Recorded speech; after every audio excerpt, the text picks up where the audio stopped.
भारतीय राजनीति में दो ऐसे व्यक्तित्व हैं जो पिछले 2 दशकों से चर्चा का केंद्र बने हुए हैं, राहुल गांधी और नरेंद्र मोदी। एक और राहुल गांधी जो नेहरू गांधी परिवार की विरासत को आगे बढ़ाने वाले हैं, और दूसरी ओर नरेंद्र मोदी जो एक साधारण चाय बेचने वाले के बेटे से भारत के प्रधानमंत्री तक का सफर तय करने वाले हैं। दोनों की वास्तविकता को समझना आसान नहीं है, क्योंकि मीडिया, सोशल मीडिया और प्रचार ने इनकी छवि को इतना पॉलिश कर दिया है कि असली तस्वीर धुंधली हो गई है।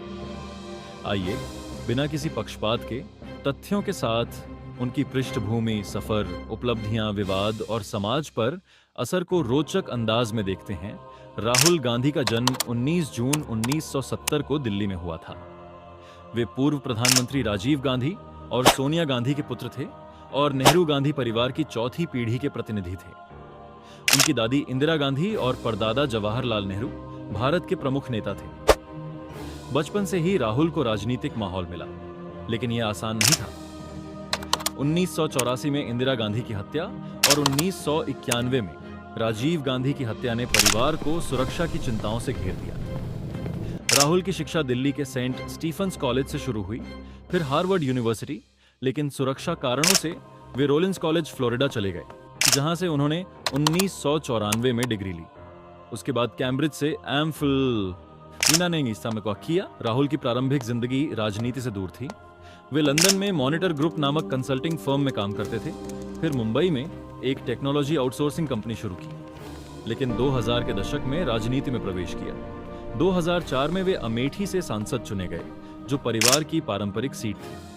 उन्होंने इंडियन यूथ कांग्रेस और national students union of India का नेतृत्व किया और राजीव गांधी फाउंडेशन के ट्रस्टी बने। 2007 में कांग्रेस के महासचिव, 2013 में उपाध्यक्ष और 2017 से 2019 तक पार्टी अध्यक्ष रहे। राहुल की उपलब्धियां क्या हैं?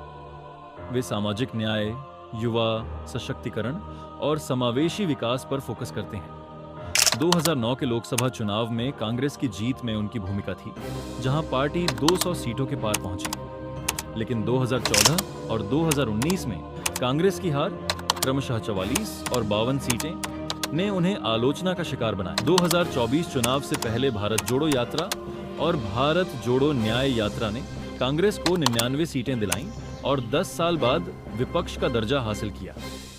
ये यात्राएं 4000 किलोमीटर से ज्यादा की थीं, जहां राहुल ने आम लोगों से बात की, बेरोजगारी, किसानों की समस्या और असमानता पर ध्यान दिया।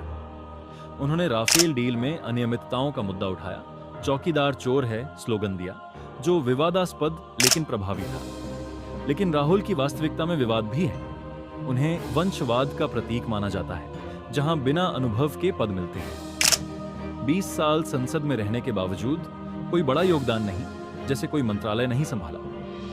उनके बयान अक्सर विवादित होते हैं।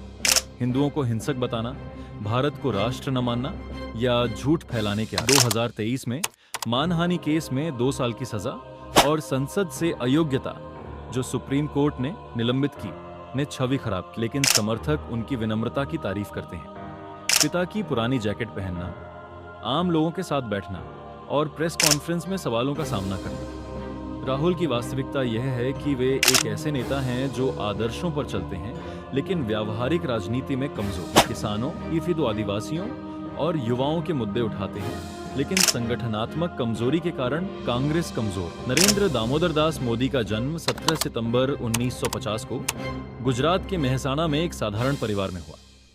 पिता चाय बेचते थे और मोदी खुद स्टेशन पर चाय बेचकर बड़े हुए। कम उम्र में वे राष्ट्रीय स्वयंसेवक संघ (RSS) से जुड़े, जहां से राजनीतिक जीवन शुरू हुआ।